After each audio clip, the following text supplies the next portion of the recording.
સદભાગ્ય અને બીએપીએસ સંસ્થાના માધ્યમથી અનેકના જીવનની અંદર પરિવર્તન લાવવાનું કામ જેમના કર્તવ્ય દ્વારા, જેમના શબ્દો દ્વારા થઈ રહ્યું છે એવા પરમ વંદનીય જ્ઞાનવત્સલ સ્વામીજીના ચરણોમાં વંદન કરું છું. અને સદૈવ આપ સંતોનો રાજીપો દરેક ઉપર રહે તેવી વિનમ્રતાપૂર્વક પ્રાર્થના પણ કરું છું. સાથે જ હમણાં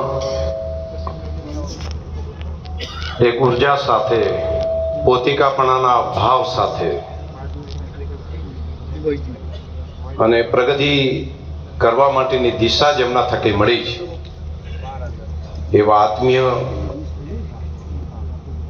અને મેં પહેલો શબ્દ વાપર્યો એ પોતિકાપણાનો ભાવ, એ વ્યક્ત કરવા બદલ પણ હું એમનો આભાર માનું છું. એવા આદરણીય શ્રી ગપજીભાઈ સુતરિયાજી, આપણા મણિભાઈ પ્રમુખશ્રી અને આપણા શેઠ હરિભાઈ, સૌ દાતાશ્રીઓ, તમામે તમામ સમાજના વંદનીય વડીલો, શ્રદ્ધામય માતાઓ, બહેનો અને પ્રિય યુવાન મિત્રો, આજનો કાર્યક્રમ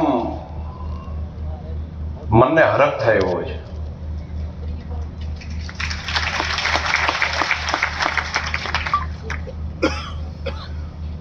આપણા સમાજની સ્થિતિ સૌ કોઈ જાણે છે કે ખેતી અને પશુપાલન કરતો એક સમાજ છે. આજે પણ 90% સમાજ એવો હોય, માન્ય ગગજીભાઈ, કે જે આજીવિકા કમાવા માટે રાત દિવસ કામ કરે છે. સવારે 4 વાગે વહેલો જાગે છે અને વહેલા જાગીને ગાય ભેંસ એને ધોવાનું કામ કરે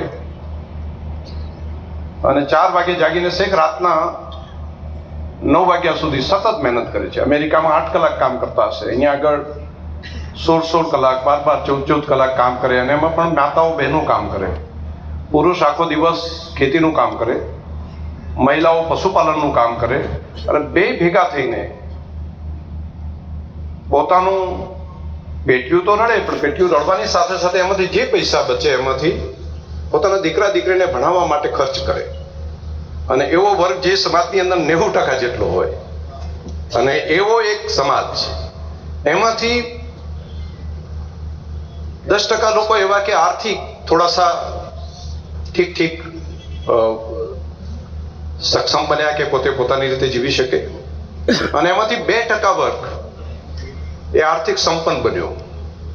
અને 2% વર્ગ જે આર્થિક સંપન્ન બન્યો, એમણે આખા સમાજની ચિંતા કરવાનો વિચાર કર્યો કે અમે અમારી પાસે જે ઈશ્વરે કંઈક વધારે આપ્યું છે એ અમે 100% માટે, બધા માટે મહેનત કરીશું. એની અંદર જે થોડા આર્થિક સક્ષમ બન્યા એ સમાજ પણ જોડાયો, અને બાકી 90% જે લોકો છે બધાએ પોતે પોતાનાથી બનતું નાનામાં નાનું જે મહેનત મજૂરી કરતો હતો એમણે પણ કંઈનું કંઈ યોગદાન આપવાનું ચાલુ કર્યું. હું મહેનત કરું છું, રાત દિવસ પશુપાલનનો ધંધો કરું છું, ખેતી કરું છું, પરંતુ હું પણ કંઈનું કંઈ મારું યોગદાન આપીશ.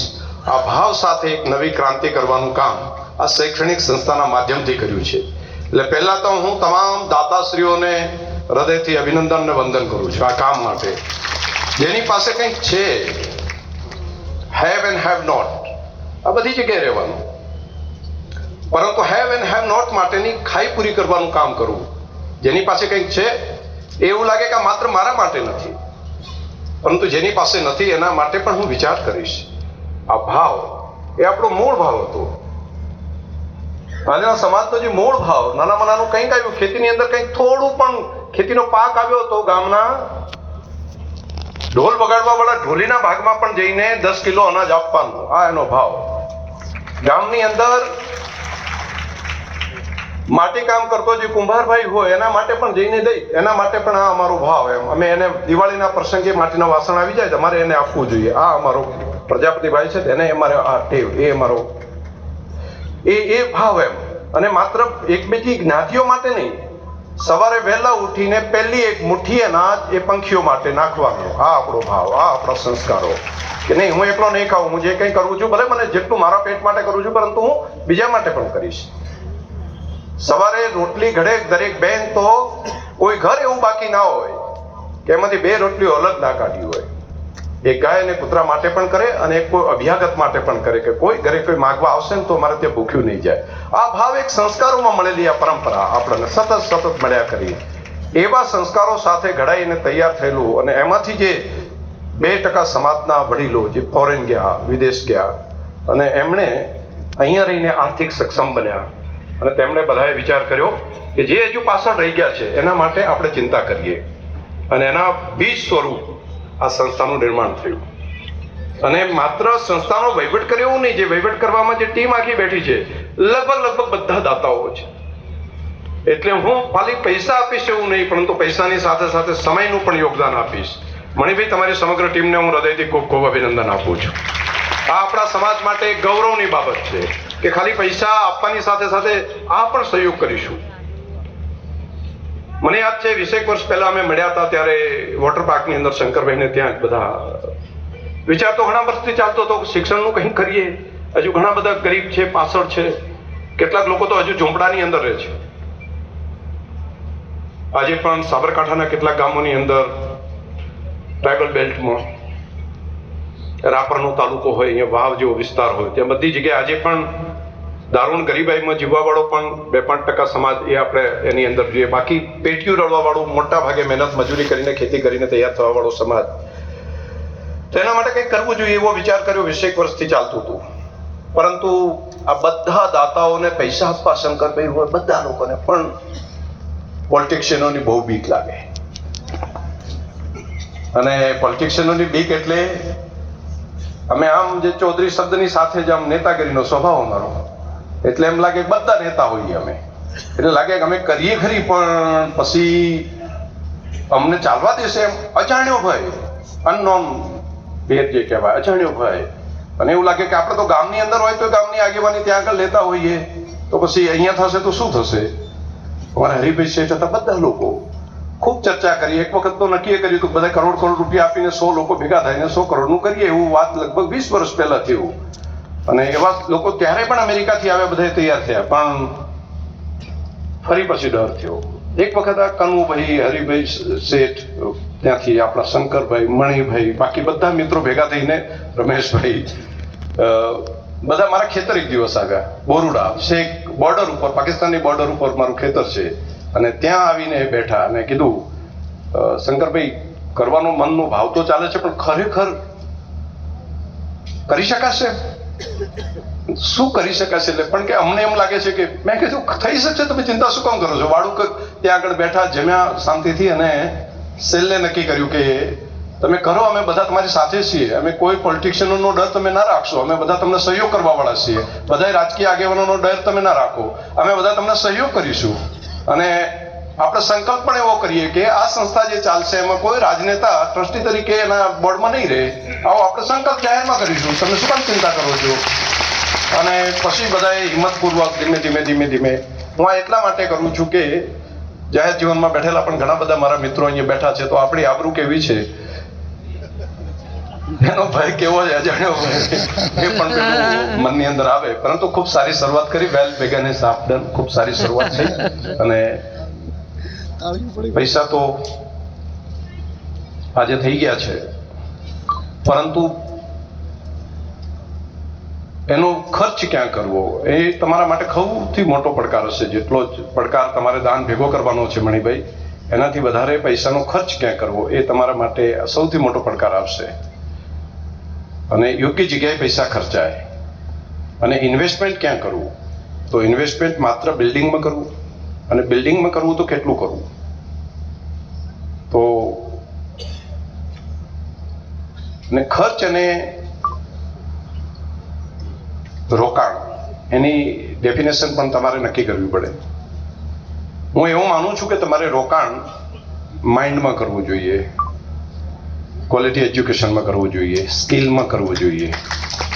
એટલે એક બિલ્ડિંગ આપણે બનાવી નાખ્યું બરાબર છે, પરંતુ બિલ્ડિંગ પછીની જે વાત છે તેની અંદર ઇન્વેસ્ટમેન્ટ, અને આને ખર્ચ નહીં ગણવાનો, પગારને ખર્ચ ન ગણશો, અકાઉન્ટની જે ભાષાઓ એની અંદર કરજો, પરંતુ રિયલ રોકાણ એ આપણું આની અંદર થશે. ટેલેન્ટ જ્યાંથી મળે ત્યાંથી લેવું પડશે, અને સારામાં સારું ટેલેન્ટ લઈને એને અનુરૂપ બનાવવાની વ્યવસ્થા કરવી પડશે.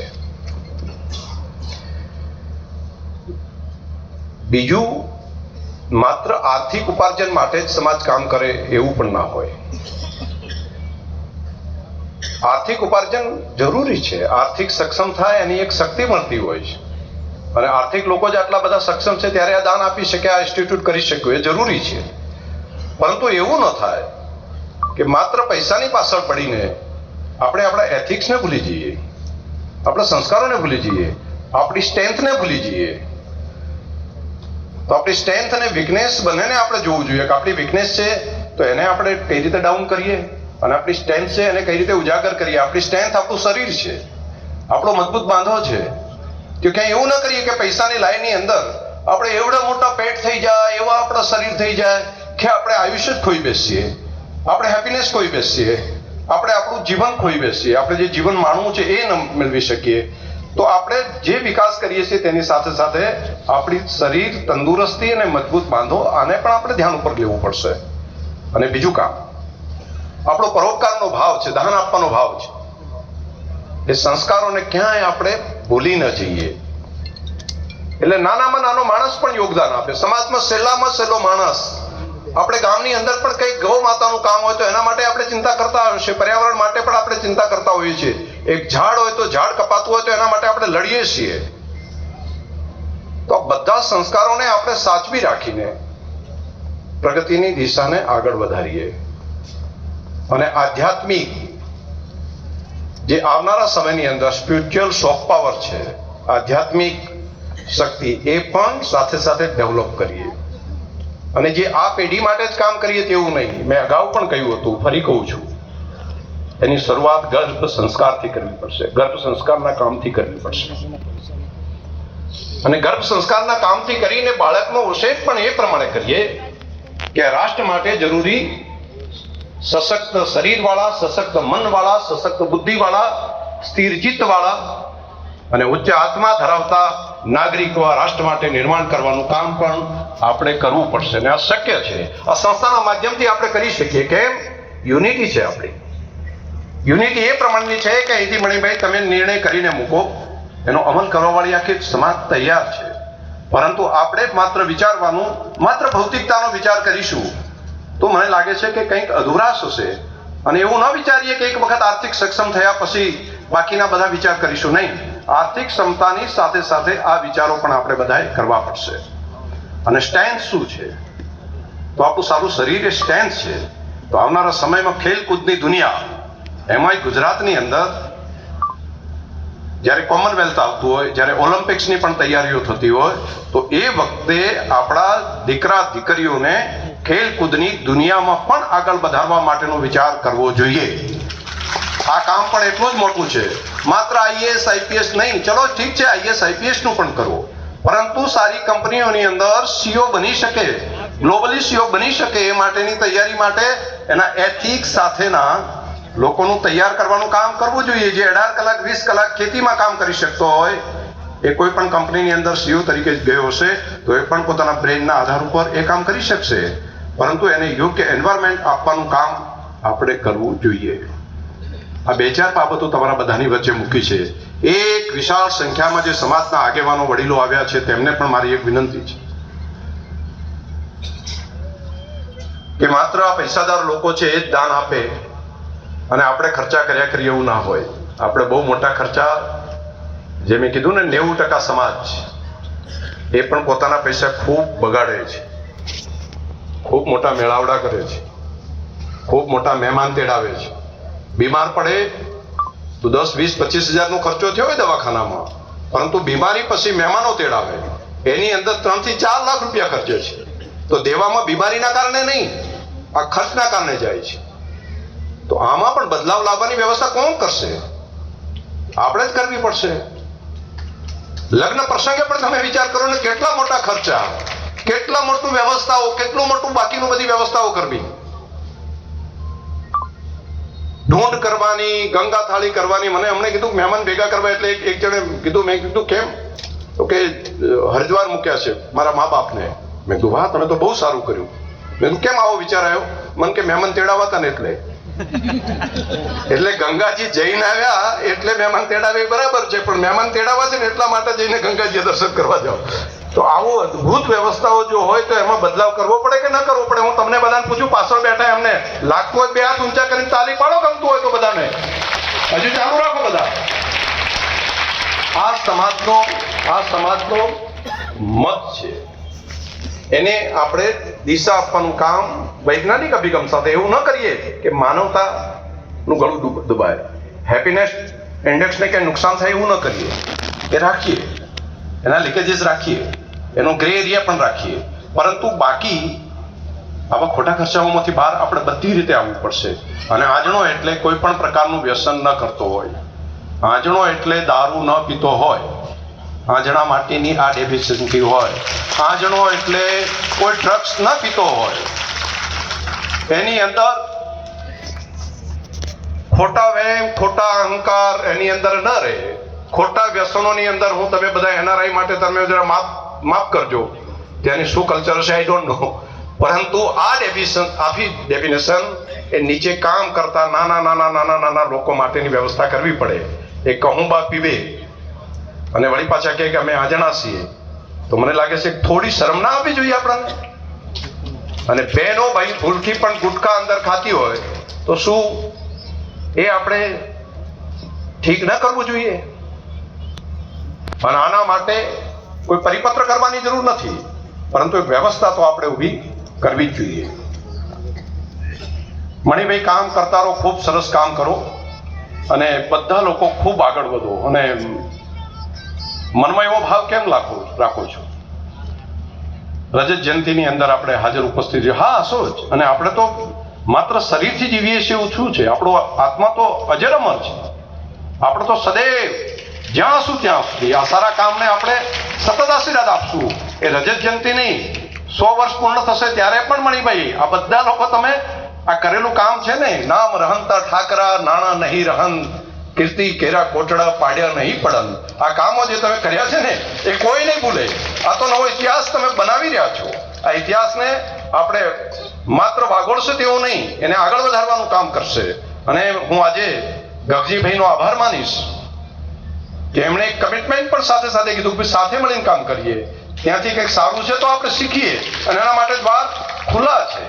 અને અહીંયા પણ આપણે પણ એ જ ભાવ રાખવો જોઈએ. એક હાથે તાલી ના પડે, આપણે પણ એ જ ભાવ સાથે કહીએ કે ભાઈ અહીંયા આગળ એમણે કહ્યું કે ભાઈ અર્બુદા ધામ એ પણ અમારું છે, તો સદા ધામ માટેનો પણ આપણે એ જ ભાવ રાખીએ. દરેકના કલ્યાણ માટે છે, દરેકના ભલા માટે છે. સંતોના સાનિધ્ય મળ્યું છે. અહીંયા આગળ બાપજીને લાવવા બહુ અઘરું હોય છે. ખૂબ મોટા પૈસા ખર્ચીને લોકો લઈ જાય છે અને એમ કે ભાઈ આટલા અમે ખર્ચ કરીએ પણ બાપજી આવડો મોટો સમેણોમાંથી આવી વ્યવસ્થા કરીએ, જો તમે અમને અડધો કલાકનું તમે જો અમને સંબોધન આપો તો. પરંતુ આજે આખા સમાજને આ સંબોધન અને માર્ગદર્શન મળવાનું છે. ફરી સંતોના ચરણોમાં વંદન કરું છું. આપ સૌએ ખૂબ પ્રેમ અને ભાવપૂર્વક આ કાર્યક્રમમાં પધાર્યા. તમામનો અભિનંદન. અને મને પોતિકા ભાવથી તમે બધાએ આવકાર્યો. ખાલી મણિભાઈએ પણ સ્વાગત કર્યું ત્યારે આપણા શંકરભાઈ એ શબ્દ જે વાપર્યો એના માટે પણ તમારો હૃદયથી ખૂબ ખૂબ આભાર. ધન્યવાદ. ખૂબ ખૂબ આભાર સાહેબ શ્રી આપનો. વિશ્વ વંદનીય, પરમ આદરણીય, પરમ હિતકારી એવા સંત શ્રી જ્ઞાનવત્સલ સ્વામીને સાદર નિમંત્રિત